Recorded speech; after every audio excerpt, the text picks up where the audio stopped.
Good afternoon, everybody. Well, good afternoon from Mallorca. I know in the UK it's still good morning, and I know there's people from the US there as well. So a very warm welcome to yet another lunch and learn with A-Crew. I am together with Anchor Property today. So you see these three lovely people down here. Say hi to everybody. Hello. Hello. Hi. And we're going to have a great session today, aren't we, Jack? 100%. Yeah, I'm looking forward to it. Yeah, so are we. And this is always like in our physical sessions, this is always one of the most popular because like people are really interested to know what you can do with property investment. Everybody's looking on to the future, the way out, the next step to do, what to do with my savings or with my lack of savings. And this always has been a very, very popular workshop. So we're very excited to have this one now live in our webinar. But before we start, let's get everybody introduced properly. So we're talking about property investment today, yeah? Yeah, we are indeed. We are indeed, and we're doing that together with the lovely team of Anchor Property. And Jack is the director of Anchor Property. Jack, you want to say something about you because you have had quite a yachting career as well. Yeah, sure. Yeah, so I'll go first. So hello, everyone that's in there. For those of you who don't know me, my name is Jack Wathen. I've worked in property now for over 10 years. So I studied property investment and development at university. And after graduating, I worked in London for a variety of different firms in investment property, mainly commercial property, before my stint in yachting. So I wasn't in yachting for that long, but long enough, I think, to give me, a pretty good perspective on the industry and, a really nice comparison to what I do most of the time, which is property development and property investment. So I came back from yachting in 2015 and I set up my first little company. Basically, that was my own renovation. So buying property, mainly Victorian and Edwardian property across the Midlands and doing renovations, rentals, basically building my own portfolio.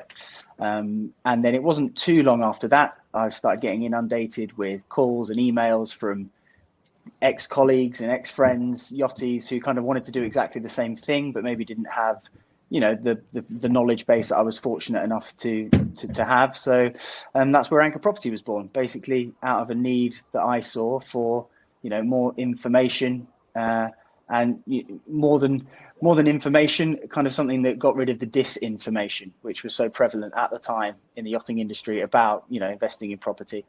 So that's here we are today. So that was 5 years ago. I've been land-based now since then. That's led me to be in front of all you lovely people today. Well, thank you for that introduction, Jack.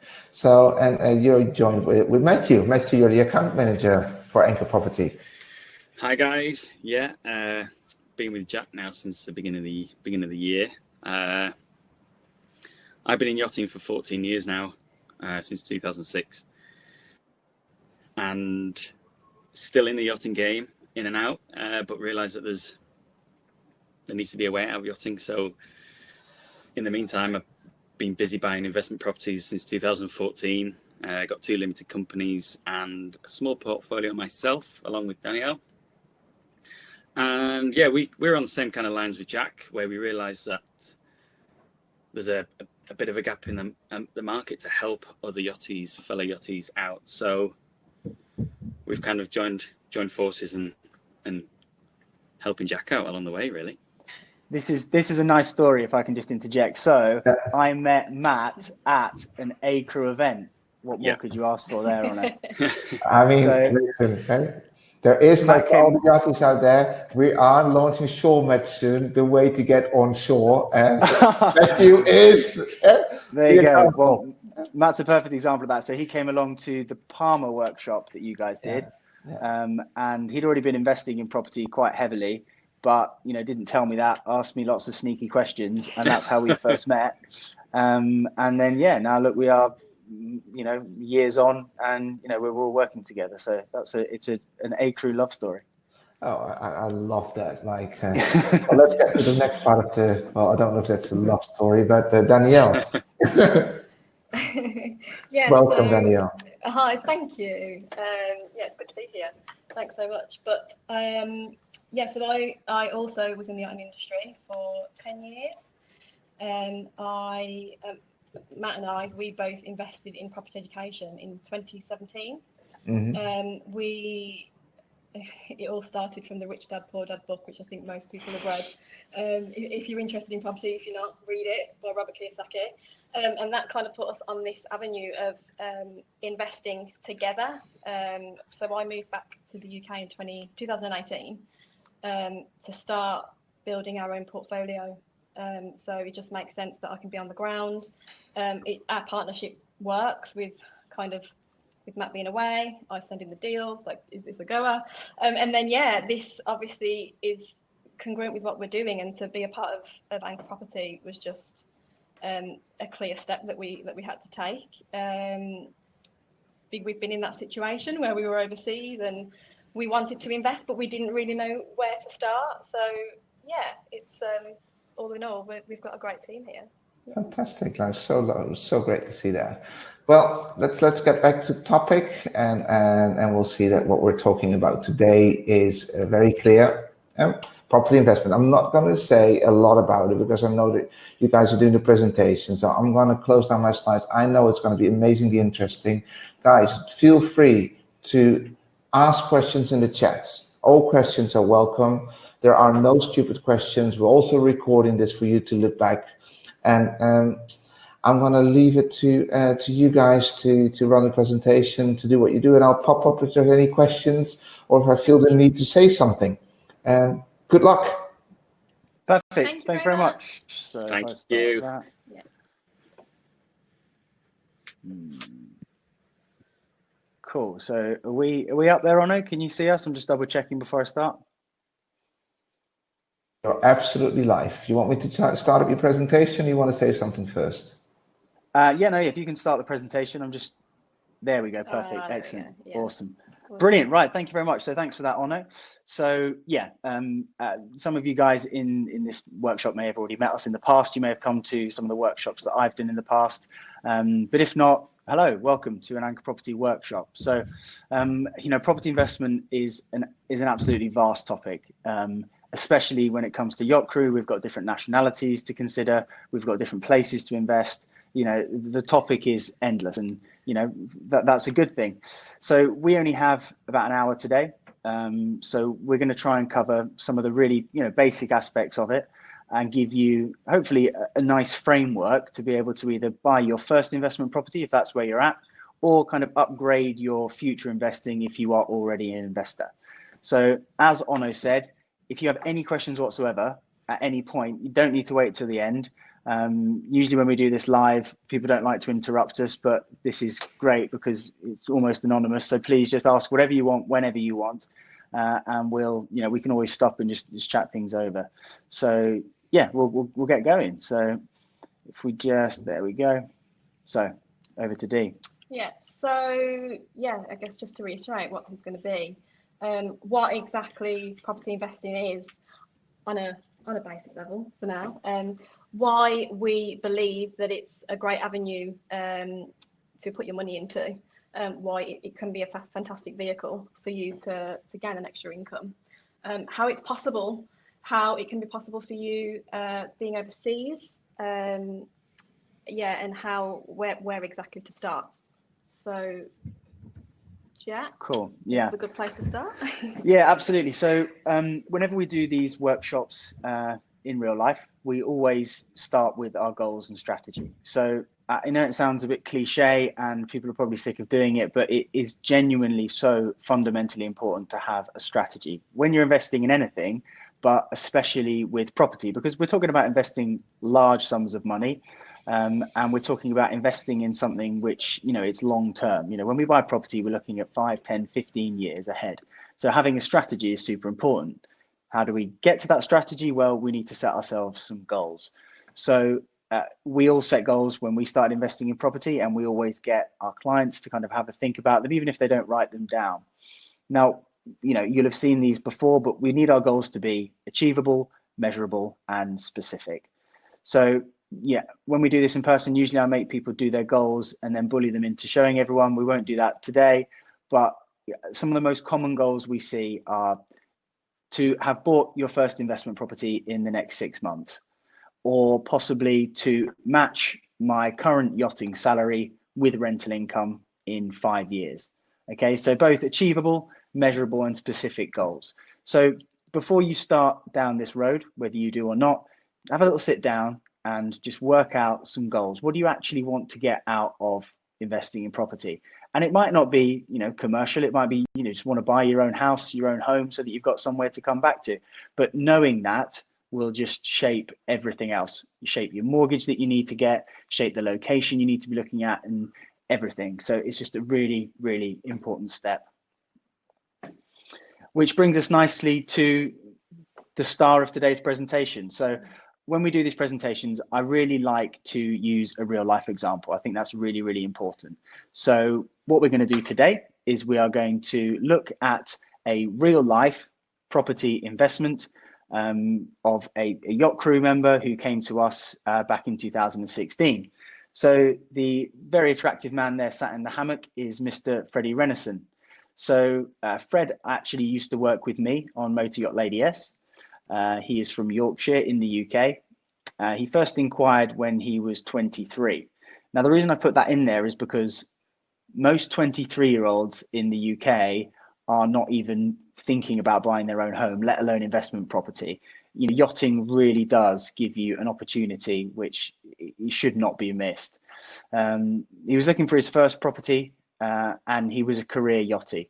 So again, why does that matter? Well, Freddie wanted to start building a portfolio. He wanted to buy property now and continue to buy during his yachting career, so that when, as such a time came that he was ready to leave, he had a really, really good nest egg. We all know that when you're working in yachting, you very rarely have a pension, and when you stop working, the income stops. So he was aware of that, and he wanted to kind of, make the most of it. So we are going to have a little look at his pathway. And hopefully you guys in this workshop will be able to kind of look at that and apply it to your own situations. So this is how we always treat our clients, but it's also how, if you're investing yourself, you should kind of structure your pathway. So we start off with a strategy. Now, with Freddie's strategy, now it may be similar to some of you in here, it may not be, but either way, it'll give you a nice little base idea. So he had £35,000 to invest, which he'd accrued over a couple of seasons. He was looking for income from his property investment, but he was also looking for that growth, that golden egg of capital growth. He was looking to build a portfolio. He was location flexible. So Freddie came from Yorkshire, but he lives in the middle of nowhere. He realized that actually buying somewhere near where he lived, one, was going to be prohibitively expensive, but also definitely wasn't going to make the best investment location. So he gave us pretty much carte blanche as to where we wanted to look. Finally, he wanted a hands-off experience. At the time, he was working on Lady S, dual season boat, full charter, time was of the essence. He really just didn't have any. So he needed someone to kind of just take all of the time and the stress off of his hands, so that he could just focus on working, but also, make those goals happen in terms of his property career. So that was Freddie. So the next thing we need to look at is a team. So quite often you have things a little bit the wrong way around. So people start looking at property, they start looking for property before they've kind of worked out a strategy or put together a team. But actually, there's a lot of people that are involved when it comes to buying property. And Matt's just going to quickly go over this list, give us a little bit of an overview, because they're not always obvious. So. Yeah, so hi guys. Being in the yachting industry myself and the other guys, you realise, like Danielle touched on before, how difficult it is to try and get the process from start to finish as smoothly as possible when you're busy on charter. You haven't got time to answer the phone, never mind speak to solicitors and try and view properties, etc. So this is where Anchor Property comes in play. So you need someone on the ground who's going to source these properties for you. Someone who's going to pretty much find out exactly what you need to do, your strategy, work out where you want to be investing, and then go look at those properties for you. Looking at property is a huge factor of time. The majority of crew are cash rich, time poor. They don't have enough time to get back. You could possibly look at 10 properties in a day and all of them being absolutely horrendous. So you really need to narrow that down to make sure you do time wisely, which is where we come in. We help you find the right properties in the right place for the right price. With me being away, it's quite good. I'm around in the yachting industry, so at the moment I'm in Imperia. I had a chat with a really nice guy yesterday and some yacht crew, finding out them they wanted to do. So it's good for me as part of Anchor Property, as a sourcing point, to actually speak to people on the ground who are looking to get into property.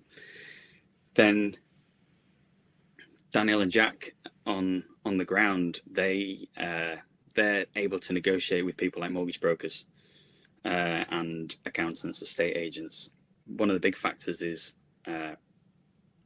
when buying a property, there's a lot of negotiation and there's a lot of face-to-face things that happen. So having Daniel and Jack on the ground is fantastic. They can go into estate agents and negotiate on your behalf. So we've got mortgage brokers in place who understand property, they understand yachting, and those two things are quite a tricky combination. When me and Danielle first went out for our first mortgage and we said we were seafarers, NatWest put me on hold for a good 10 minutes and came back with an answer that they didn't know what to do. But NatWest are actually one of the main mortgage mortgage banks that will lend money to yacht crew. But it's good to have a broker in place who can do all that for you, because if you spend half an hour on the phone to a bank trying to lend for a mortgage, that's a lot of time out of your day. Whereas if you've got a mortgage broker who's going to do that in place, then you're going to be a lot more time efficient. Same with an accountant. If you've got someone checking your accountants, your money. Jack, have you got anything else to say about an accountant? Yeah, I think accountant is one that quite often gets forgotten, because at the end of the day, with property investing, what are we trying to do? Well, basically, without sounding too glib, we're trying to make more money. Now, whenever you make more money, you end up paying more tax, which is just, an inevitable aspect of, investing. So having a good accountant that understands property is just, I think that's a really, really, really important point. So people may already have accountants, they may, require them. We have a couple of relationships with accountants back here in the UK, and we have referred clients to them in the past, but an accountant's a very personal relationship, so it's something that people might want to kind of look into themselves. But yeah, basically, just recap on what Matt's saying. The team that you have to have is just really, really important. There's so many different moving parts when it comes to investing in property, and they're not always obvious. And I think that's kind of one of the salient points there. Having people, whether you use us or you don't, making sure that you have professionals in place is just so important. Yeah. And some of these are essential as well. If you're buying property in the UK, you need to be on board with a solicitor, and you do want to have that trust. You want to feel like they understand your situation, so the relationships are key. Yeah. One of the most common calls I get from clients from yacht crew is about mortgage brokers. They'll have spoken to a mortgage broker, as Matt was saying, and they'll have just been told that they're unmortgageable. They'll have been told that their situation is untenable. They don't pay any tax. What do you mean you don't pay any tax? It doesn't make any sense. You get paid in euros. That doesn't make any sense to them either. But actually, it's just laziness quite often on the part of the mortgage broker. Having a mortgage broker that can package you might go to the same bank, but two completely different mortgage brokers. One might get a positive response and one might get a negative response. So knowing who to go to from that respect is really, really important. So, okay. Guys, I'm just popping up because I already have 3 questions in the chat and we haven't even started. Is this something you want me to already point out here? Yeah, man, let's just chuck some questions in if you want to. Yeah. Okay. So one question is from Ashley. She's asking, do you only help with properties investment in the UK or also overseas, please? Cool. Yeah. So basically, with property investing at the moment, we only help in people invest in the UK, but we can help people who aren't from the UK to invest. Now, the reason for that is the UK is where we are regulated. So we're regulated by the TPO, which is the Property Ombudsman. We're regulated by the TSI and various different bodies. If you want to help people to invest in property in the UK, you have to be regulated. Okay, you can't just set up fly by night. You have to jump through certain hoops. And because of my qualifications and our insurances, we are allowed to help people to invest or give them guidance on investing in the UK. Now, maybe in the future, we'll be able to stretch to other countries, but at present, we only help people to invest in the UK. But when I say only, I mean, we're talking about, one of the biggest economies in the world, and we're talking about one of the most stable property markets. So if people are considering investing and they haven't decided where to invest yet, then, please get in touch and we can chat about it. But in terms of your own personal situation, we will talk about that a little bit further down the line. But yeah, we can help anyone to invest in the UK depending on their situation. Good. So even me as a Dutchie could invest in the UK through you guys.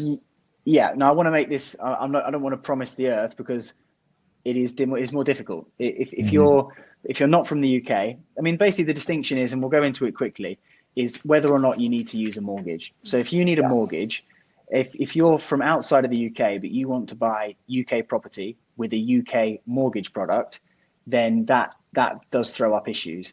Now we do have relationships with specialist lenders who can help, but it becomes very individual. It will depend on how much you're earning. It will depend on your own personal tax situation back where you are from originally. There's just a lot of balls to juggle. So get in touch 100%, but just be prepared that it might be slightly more difficult. If you are in a position where you have cash, and Danielle has actually just had an offer accepted on a property not too far away from where we are today for a client from South Africa, and they are using cash. They're not getting a mortgage, in which case it's really not that difficult at all. So yeah, we can help Dutchies, but it just depends on who they are and what their situation is. Who they are. So you're basically saying that you won't help me. But Probably not. There's a nice little bitch to Gabi, who's the next question. She says, hi, how much money should I have saved, more or less, when I'm planning on investing in the property? Okay, cool. Right. So I'm just going to quickly put a pin in that question because we're going to cover that in a later slide. Fantastic. And it's going to make it a lot clearer. Also, I'll talk about it at the end, but we have with all these questions, keep your eyes out, guys, because we've just been to Italy to record a little video series where we've taken all the most popular questions that we get asked all the time, and we've broken them down into like individual sections and done little videos on them. So they will also hopefully be super helpful. But we'll talk about the finances just in a few steps time, if that's all right. Okay. Well, they probably will answer the next question from Jonathan as well. He wants to know that he's interested to know what the fees or commissions are to expect to pay you guys. I guess that's pinned as well for later. I'll just leave again and let you guys go on. No worries. Thank you. Okay, perfect. Thanks for those questions, guys. Honestly, keep them coming. That's really, really good. So we've done our strategy.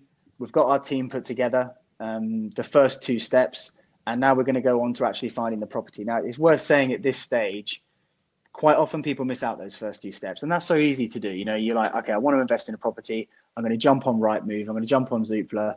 I'm going to start looking for places. I'm going to get excited. But actually, unless you have like some form of strategy, and unless you have a team of people in place, mortgage broker, solicitor, etc., early on, then quite often what happens is people will find a property, get super excited about it. They might even offer on it, and then they will miss out on it because they haven't got all that legwork done in advance. So they're really, really important things to consider. So finding a property. Cool. Yeah. So I'll just run through this. Yeah. So ultimately, anybody can go out and buy a house, but the whole point of going through this is to make a positive investment, and not everybody can do that. So these are a few things that we consider before actually getting out and looking at any properties. So primarily your location. Is your location feasible for your budget, firstly? What is in the area? So are there good transport networks? Is it near a train line? Is there a bus line? Depending on the market that you're targeting for your tenants. Your location and your rental demand do go hand in hand. If you're looking for a family, are you looking for a 3-bed semi-detached house that's got excellent schools in the area? Or are you looking in the city where you're probably going to be having a couple, a youngish couple, or a single individual, professional, that is just looking to hop on the train or hop on the tram to work? So you really need to, which is something that we do, like for our own as well. This is something that we zone in on before viewing. I was going to say that I think this is an important thing to remember, and you can really do it introspectively. If you were going to move somewhere, what would you want? Yeah, I mean, and that's going to be usually quite similar to what other people want. And rental demand is absolutely paramount, because if you buy a property but no one wants to rent it, well, then you don't have an investment, you just have a building, and it doesn't really have any value to you. So, I mean, we go into a lot of detail when we look at property investments, because we have to. We'll consider everything from like crime statistics to the internet speed to travel links, employment statistics. We'll look at everything. If you're in a city, we might be looking at like pollution levels depending on where people live, fiber rollouts, all kind of different things, not just now but also in the future. There's a couple of areas that we're looking at investing at the moment, because we know that in the next 5-10 years they're going to have infrastructure put in place, which is hopefully going to massively increase the prices of those houses. So I know it's a bit of a cliche, location, but it's true. It actually is incredibly important. The whole point of doing this is to make a return on your money. So you want to avoid those rental voids, and by getting your location right and in line with the people it's targeting, it's going to avoid that. So once you have your location, you know what kind of property you're going to be looking for, that's when you can arrange your viewings. So we can see up to 40 properties before finding the right one. It's not just a matter of Rightmove and Zoopla, and I like the look of that one because that's what I'm going to put on my vision board and that's what I want to buy. There's a lot more to it. Go and view those properties for sure if you feel the need, but you really want to have it in line with your strategy to be time efficient, for one. Also, you want to make sure you're getting in these properties because they're not always as they're cracked up to be.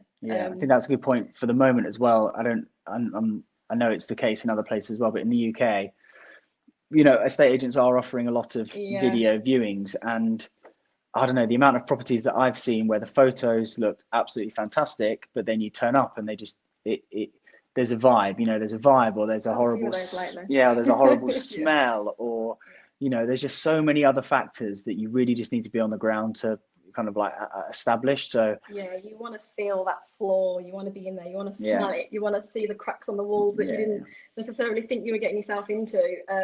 When you realize the floorboards are like this and your marbles running to the other side of the room, you need to know exactly what it is, and you can only get a feel for that once you're in the property. So say you found the right property, you think you've found the one or maybe 3, which you've shortlisted. The next thing to look at would be your deal analysis. This is vital because, again, you're buying a positive investment, not just a house. So what things you need to consider there? So the purchase price, for one. So we'll always look at comparables in the area within a 1/4 mile radius, maybe up to 1/2 mile radius. And this is kind of to give an indication of what a property like for like has sold for within 6 months to a year. So you can then know that when the property has been listed for 25-30 grand over those properties, that's when you can start asking yourself a question. Well, is it worth that to me? For one, that's a handy practical thing as well that we like to say to people. If you're looking at property yourself and you're trying to establish, evaluate an investment, if you can find out how much properties have sold for in any given area. If you go on most of the normal websites, I'll use Rightmove as an example. There's a section on there which is purely states sold house prices. You can put in a postcode and it will give you the date that other properties sold for. So if you're looking at a house, we'll use round numbers, it's on the market for £100,000, but you go on there and realize that 3 months ago, a property sold for 70,000, which is very similar, then you're going to be like, oh, well, this needs a bit more investigation. In the same vein, if there's a property on there that sold for a lot more, then you might be thinking, oh, have I found myself a deal here? But you've got to do that research, and it takes a long time. So sorry, I want to just jump back in. You got more questions? Yeah, so because and this one ties in very nice what you're saying now. Gabby is asking, Hey, Gabby. what would you recommend? Invest in a renovation project or a new build? Because you're looking at what do you need? And then Alex asked straight away, when is the right time to invest in a property? And I think those are the two things, because you're now talking about finding the right properties. So I thought those two questions would fit in very nicely to this part. Yeah, sure. For me, take it. There's always a right time to invest in property. It's just knowing that you're getting it for the right price. I think that's the ultimate thing for me. Yeah, I think timing's a strange one. So we'll do timing first, and then we'll go back to kind of type of property. But people can get fixated on, is now the right time? And there are definitely better times and there are definitely worse times to be investing in property. But fundamentally, we're looking at an asset class which in the UK has historically appreciated. Okay, now there are certain drivers behind property value in the UK. Basically, we live on an island. We don't have that much space.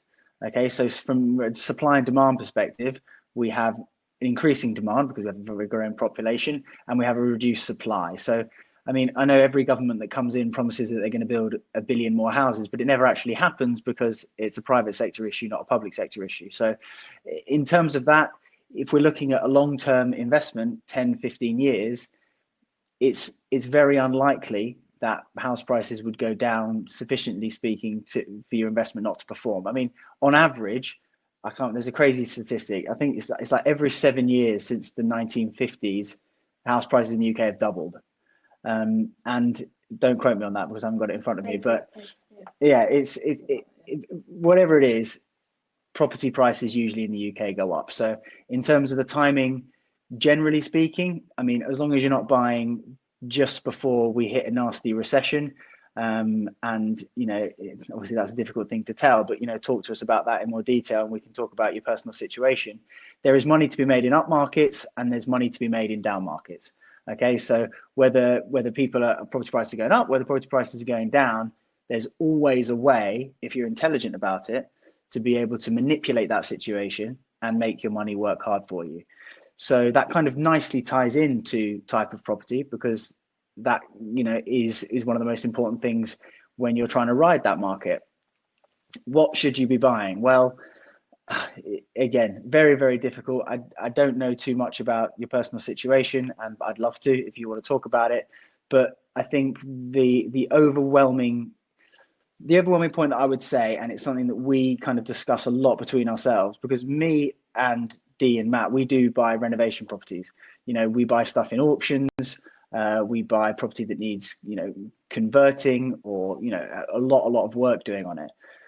But we are here in the UK and we are hands-on, and this is what we do as a full-time job. And even then, it's incredibly time-consuming and stressful. I think gone are the days of being able to buy a property that looks a bit knackered, get a builder in, renovate it, and make 30 grand. It just doesn't happen. Unfortunately, the TV shows, well, they lie, which is why the majority of our clients, after looking at their situations, kind of go towards safe, but also high quality and tenantable property. So if coronavirus has taught us anything, it's that, sometimes the world can change fundamentally overnight and things can get pretty scary. Now, the people that got damaged during coronavirus in terms of property investment are those people that had properties where the tenants maybe weren't able to pay their rent before and the situation got exacerbated. Or properties where they had really kind of like short-term tenancies with short-term contracts, and those contracts were just immediately cancelled once coronavirus kicked in. The people that were safe were the people that owned properties that were occupied by professionals. Okay, so nice, good, solid stock, and that's why we usually look at places like Birmingham, Jewellery Quarter in Birmingham, Sheffield, Derby, Nottingham, places where they're near like fundamental employment structures, so that the people that we get in place are going to stand the test of time, and we're going to get that guaranteed income. Okay. Guys, I just so many questions coming in, and which means you probably won't get to your slides, so you need to tell me when to stop. But like this is like people are so interested because Ashley is saying, so how do you decide where to invest in the UK? Down south prices are crazy, but they seem to become more reasonable the further north you go. I think that ties in very much what Danielle said. It's not only about the area, but you look at various things, right? It's a bit of confirmation there. Yeah. Well, yeah. I mean, area is obviously a huge thing, and I think, firstly, you need to think outside of your area. I think that's a really important thing. Sure, it's not just a matter of, I went to school there, or that's where you grew up. There's so much more to look at, and there are a lot of other things to consider. Yeah, so when we look at where to invest, at the moment, as I said, I mentioned a few places before, but when you look to invest, you need to be investing completely with your head and not your heart. Okay, so this is a financial decision. All right, you are buying a property because you want it to pay you rental every month and you want it to go up in value. Now, the chances are, if you have £50,000, then that £50,000 will get you the best return and have the best chance of going up in value in a place that you've probably never been to and you've never heard of. Okay, but you need to find that place and you need to work out how you're going to expose yourself to that specific market, and then go from there. So I mean, you follow the statistics. There's loads of websites, and I mean, some of them obviously are for members, and we pay for a variety of memberships that gives us access to this kind of like indexing information. But where do we think is good at the moment to invest? Well, probably not in the south. The reason being that in the southeast and in the southwest, the relationship between how much property costs and how much rental you receive, which is known as the yield, is usually really low, because property is so highly inflated. So we are looking at investing now in places, as I said before, in the Midlands. So Nottingham, Derby. I mean, Nottingham is like, I've seen some of the highest house price growth across the whole of the UK this year. And a lot of people really didn't even know where it is. The North as well. So Liverpool, Manchester, Sheffield. We really like Birmingham, because Birmingham's the second city of the UK, for those of you guys who aren't from the UK, and it still is able to afford investors really good returns on their investment, but also like solid, stable tenants. So we've got a lot of things happening in Birmingham. We've got Commonwealth Games, we've got HS2 rail link that's coming in. So all of those things we will think about before we put someone into an area. But unfortunately, it's a huge question. And if I knew the answer 100%, then I'd be a very rich man. So it's going to be down to how much money you've got, and it's going to be down to your attitude towards risk. And that's something that we can discuss with anyone who wants to. Great. Another question, and then I'm off again, is the 5%. Boris Johnson somehow presented the 5% down payment law yesterday on first property buyers. Is this, you want to do this one, or? Yeah, no, come on, let's do it. Go for it. So I listened to the speech yesterday. I think there's some really good stuff in it. I think for those of you who didn't hear it, Boris Johnson has committed to having all domestic electricity use in homes in the UK from wind power by 2030, which I thought was pretty cool. Whether or not that will happen is another thing, and he is trying to turn the country into generation buy opposed to generation rent. That's the rhetoric that he was using. Now, every government that has come in for as long as I can remember, and like my parents worked in property as well, so we talk about it a lot.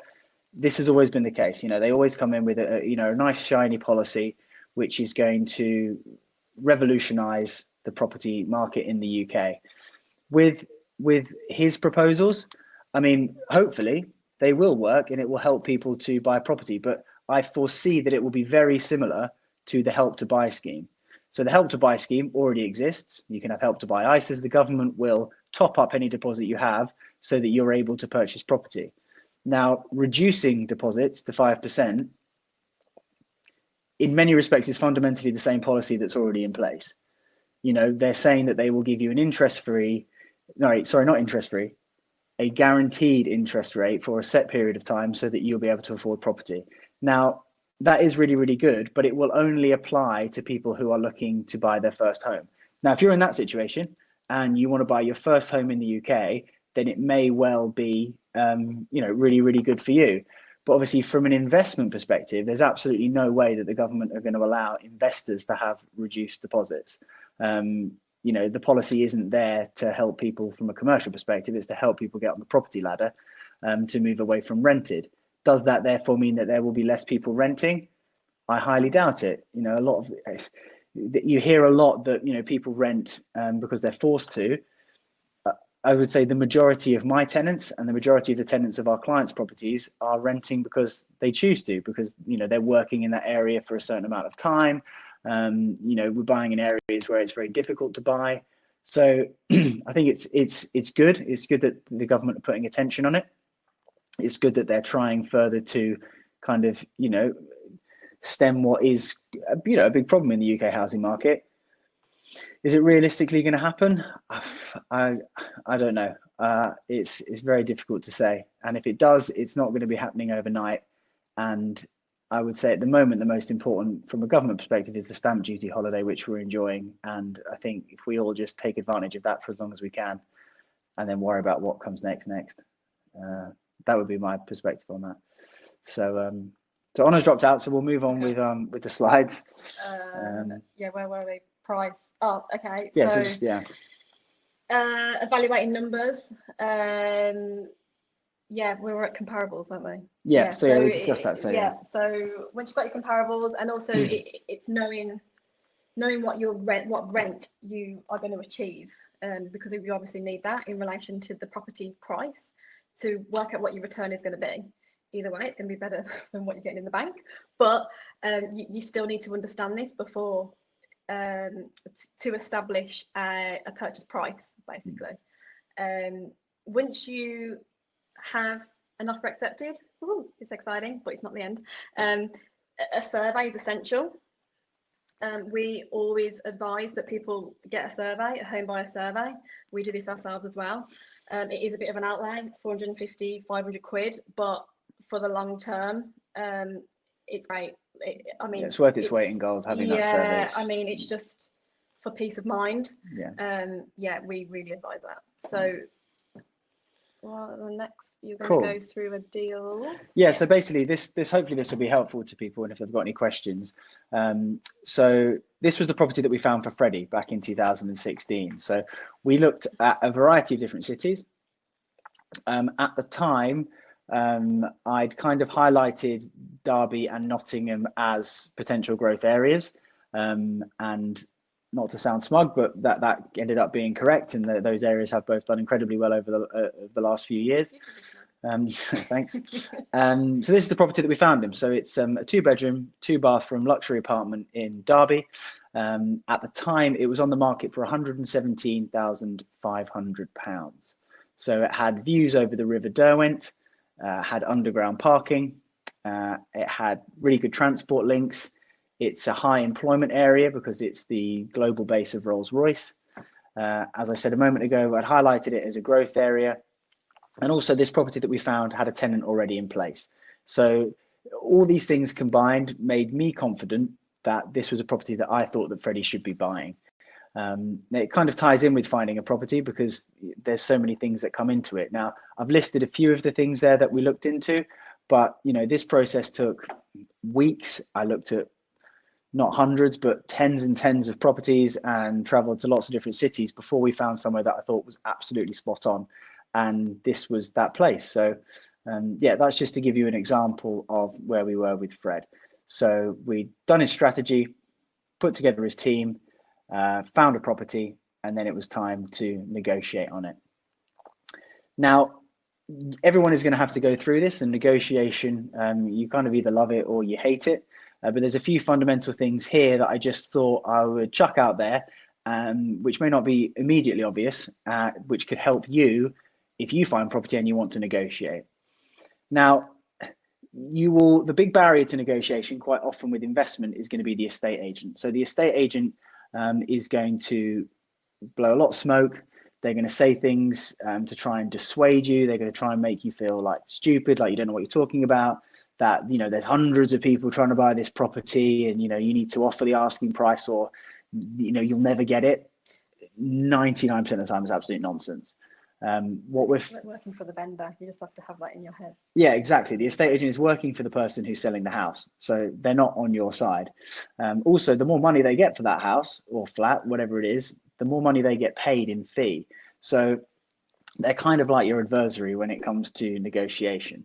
So what do we need to do when we're negotiating? Well, when we're investing in property, the most important thing is buying it. What they say in the industry is BMV, which is below market value. Okay. So the larger the discount you can get on that asset, the more money you will make in the future when that asset goes up in value, okay? Because you've paid less for it than theoretically it was worth. So how do we kind of negotiate discounts on property? Well, as I said, this is more of an art than anything else. And it's something that we actually do pride ourselves on here at Anchor Property, being able to get, discounts for our clients.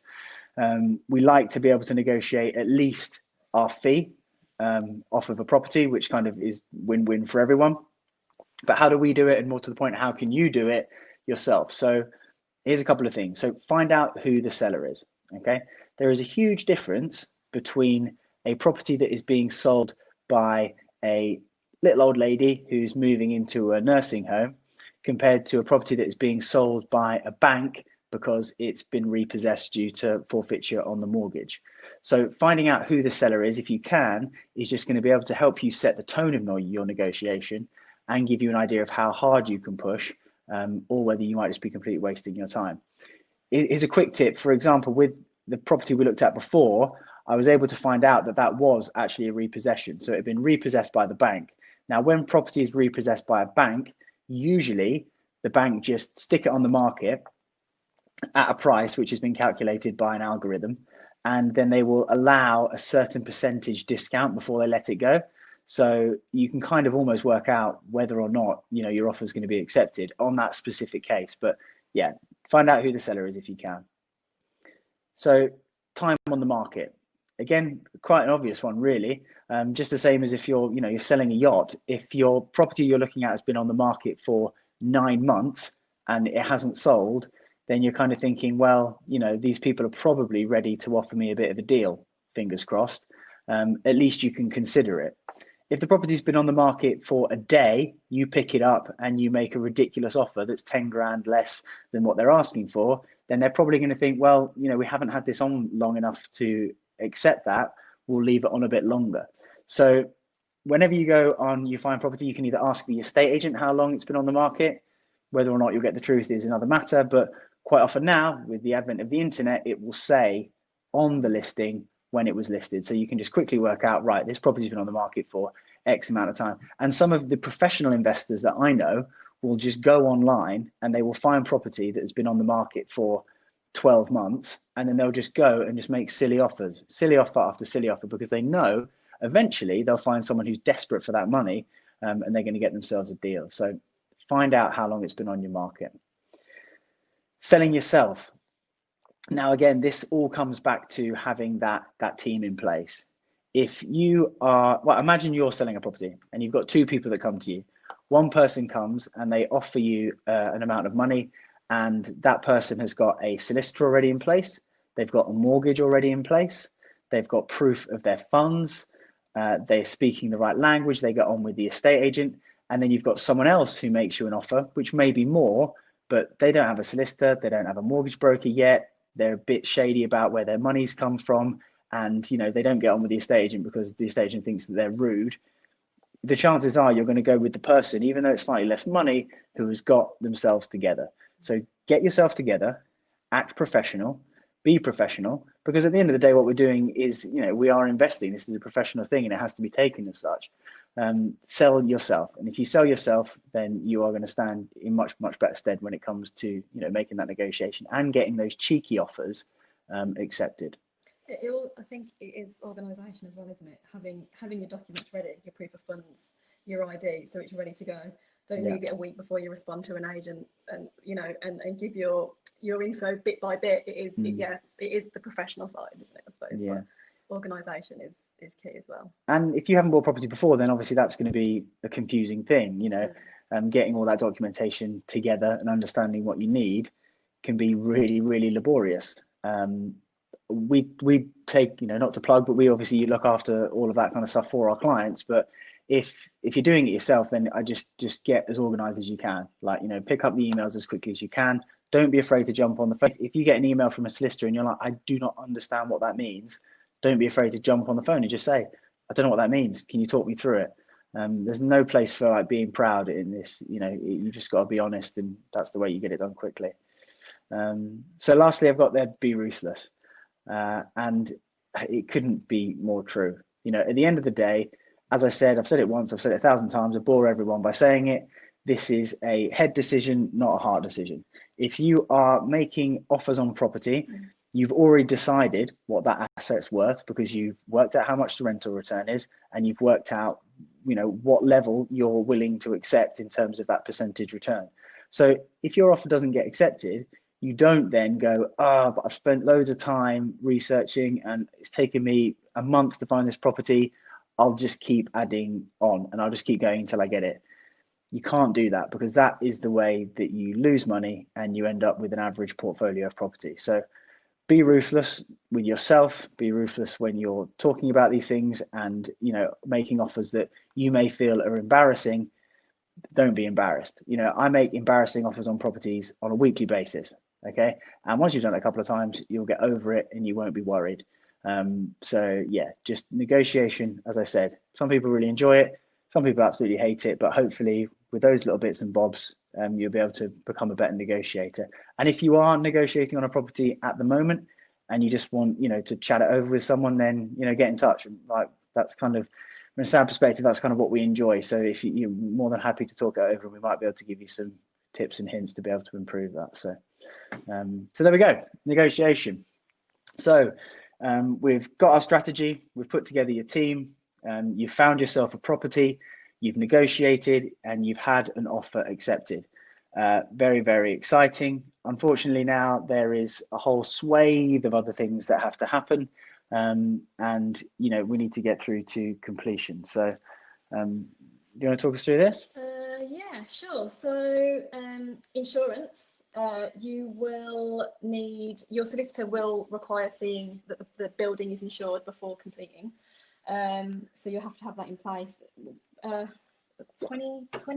a month roughly. Yeah, insurance isn't expensive and it's super boring. But it's something that you absolutely need, because it's worth pointing out, if you don't get insurance, as soon as you complete on a property, you are therefore responsible for it. So if you bought yourself a flat, or if you bought yourself a little house and the day after you complete, it burns down and you haven't got that insurance, that's that, kiss goodbye to all that money. And also the debt that you've taken on is going to still be on you. So it's a really, really simple thing. We usually sort insurance out for our clients because property insurance can be super complicated. But yeah, it's definitely worth just having in the back of your mind.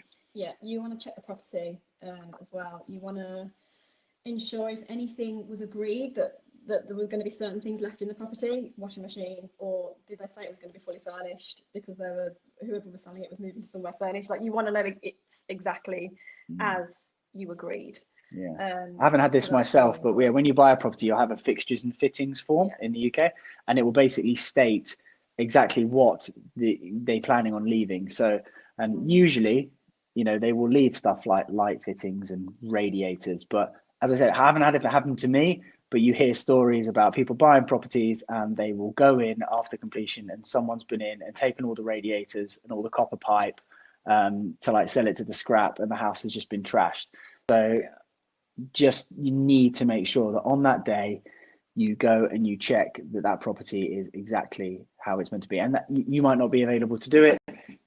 we can do it for you, or you can, just even if it's just to get your mum or your dad or your Aunt May just to go around and just check that everything is looking all right. It's a really, really important thing that people quite often forget. Yes, it's still got windows. Yeah, these windows. So do you have a tenant lined up already? Anything you want to Yeah, no tenant, no money. So I mean, we always try and buy properties that have tenants in place, but if we find a property that we think is really good and it's a really good price, but it doesn't have a tenant in place, and it's not the end of the world, it just means that you need to think about it in advance. So if you're buying a property that's tenanted, what do you need to do? Well, you need to make sure that you've spoken to the management company who are already running that property so that they've got your bank details so they can start sending you the money instead of the person that you've just bought it off. If you don't have a tenant, then you need to be thinking well in advance about getting that property on the rental market. Now, it's a bit cheeky, but I've never had a problem with doing it. Once you've agreed that you're going to buy a property, quite often I'll then get an estate agent to stick it on the market for rental in the future, obviously, so that when you complete, you've got a tenant lined up that day, that week, so that there's immediately someone going in there and you're getting your rent paid. So yeah, either or, just make sure you think about that, because at the end of the day, yeah, if you don't have a tenant, then you don't have an investment, which it all harps back to buying property in areas where people want to live. If you buy a property and no one wants to live there, then what is it? It's just a building that's costing you money every month. So you need to make sure that you have that. And I think that ties into management. So a lot of people think that they can manage their own properties. And I used to do that. I used to have a management company for my properties. And I got rid of it. Stopped doing it. I got someone else to do it, because there are so many laws and regulations now in the UK linked to management of property that it can just become too onerous and time consuming. And that was me being at home, let alone being away. There's tiny things. If you don't serve certain notices, if you don't provide certain pieces of paper at the right time, then your tenants have got the right to stop paying rent, and there's very little you can do. It's it's leaned towards tenants, so you just need to be careful of that, which is why I always get professional management. Yeah, our management company said the other day that EPC ratings are changing, so it has to be a minimum level in order to rent. So that isn't where I want to focus my time. I'd rather pay that 10% and have. Yeah. So for those of you who don't know, so an EPC rating is Energy Performance Certificate. So Dee's point basically is that you might have a property and it might have the wrong light bulbs in, and the windows might not be up to scratch, and as a result, your tenant therefore has the right not to pay their rent. So stuff like that is just so crazy, and you're just not going to be able to keep on top of it. So having a management company that understands all of that stuff is just really, really important. The value in it. A lot of people don't see the value in it, but for the sake of between 8 and 10%, I recommend it 100%. Yeah, sure. So yeah, enjoy. It says enjoy there. This is fun. Whether you've just bought your first investment property or whether you're buying your 10th, the feeling of adding to your portfolio, growing your wealth, and growing your monthly income, it's enjoyable. The whole thing is meant to be enjoyable. And the only time it doesn't become enjoyable is when, things go wrong, and things can go wrong if you're not careful. So just don't be afraid to ask, and just take your time. So lastly, the completion. That's it. Let's have a little look. So the most important thing is the numbers. Oh, we need to move further on. Oh, that's all right. Yeah. So I'll do that.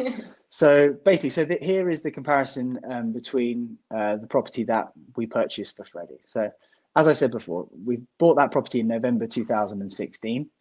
You may remember from my previous slide, it was on the market for 117,500.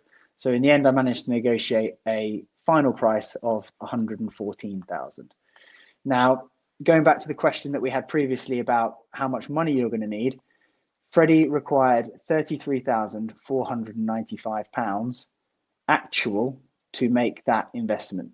So what does that include? So that's his deposit, that's his sourcing fee, that's his solicitor's fee, that's his mortgage broker's fee, and that's his stamp duty. Now, with Freddie, he was a first-time buyer, so stamp duty wasn't an issue. We're going to be doing a video on stamp duty in the next couple of weeks. It's a horribly confusing topic, but usually overcomplicated. But it's easier with stamp duty for you to ask us how much you're going to pay, and then we can look at your situation rather than talking about it broadly, because there's just so many variables. So that's how much we bought the property for. At the time, it was tenanted for £550 per calendar month. And after all his fees and costs monthly, which is like mortgage and service charges, etc., he was getting £148 a month in profit. Fast forward to September 2020, the property was recently revalued at £144,950, and I personally think that's a bit conservative. So that's a capital increase, so an increase in the amount that Freddie Howe has in terms of his asset value of just over £30,000. So that's an increase of 27%. The rent has now also gone up. You know, we highlighted when we bought the property that the rent was a little bit low and that it could be stretched almost immediately. It's now £750 a calendar month. So that's gone up by £200, 36%, which means that now Freddie takes home every month £348 a month, and the return on his initial investment is 12.4%. So yeah, in terms of the return after 4 years, I mean, that's fairly standard. I'd be happy, you know, looking at finding stuff like this for people every day of the week. In terms of the amount that it's gone up in value, 27%, that is on the high side. As I said, we saw that Derby had really, really great potential, and still does, because prices there are still really, really low. And, you know, being able to have that kind of increase in value, you know, it's pretty spectacular. He's a lucky boy. But this is kind of an idea of, this is the idea of why. This is the why. This is why we invest in property, because imagine if you had 3, 4, 5 of these types of properties, then suddenly you're talking about accruing serious amounts of financial freedom through monthly income, but also, you know, a really, really nice nest egg in case you want to leave yachting to start up your own business or sit around the pool all day, whatever it is you want to do. We feel that, yeah, we feel a venture, yeah, exactly. We feel that investing in property, at least with part of your wealth, can be a really, really good tool. So there we go. That's us. That's us. So yeah, thank you for hopping in. I think I've enjoyed it. I think we've enjoyed it. Yeah, absolutely. Yeah, it's been fantastic. So thank you for the questions. And if you want to drop us a line, we've lost our. I think I was taking it off, but I'll put it back on. It's just our info, but yeah. If you're interested in a consultation with any of us, you can hop on our website, anchorproperty.co.uk. If you fill in the info box with your details and quote ACRU, and we can hook up a call, when it's convenient for you. Drop us an email or hit us up on social media and follow us. And I think we've got time for some questions as well now. Yeah, sure. If there's any questions still there, I know. Well, at the moment, I think we've run out of questions slightly. I think a lot of questions came during the webinar, which I think was pretty cool, because it gave you the opportunity to answer everything straight away. So I think that was pretty amazing. I mean, I thought there were some good questions there as well. So people are really engaged and interested. The only thing I can think of is, like, guys, if you want to do something with this, at ACRU, we believe it's very important to look after your financial future. I mean, you don't do this for nothing. You do this whole thing because you want to take something out of it. And most of us believe that, like, there's 2 types of yachties: the ones that say, I'll stay in it forever, and the ones I want to leave. Both stay in it forever. That's basically the rule of thumb. It's very hard to leave yachting. But so it's very important to make sure that you have something to do. And I think this is one of the topics that we are highly motivated about. Ashley, thanks you guys. Alex, thanks you guys. Charlotte says, very informative. So I'm getting a lot of thank yous in the chat at the moment. I think that's very sweet of them, very kind. Great job, guys. Watch this back. We'll put it on our social media soon. You'll probably share it. And I think this is like a great moment to wish everybody a wonderful day. Yeah, perfect. Thank you very much. As I said, any questions at all, please get in touch. Thank you so much for all having us. It's been fantastic. Thank you. Thanks, guys. Pleasure, and speak to you soon. We're off in 5, 4, 3, 2, 1. Bye-bye. Bye.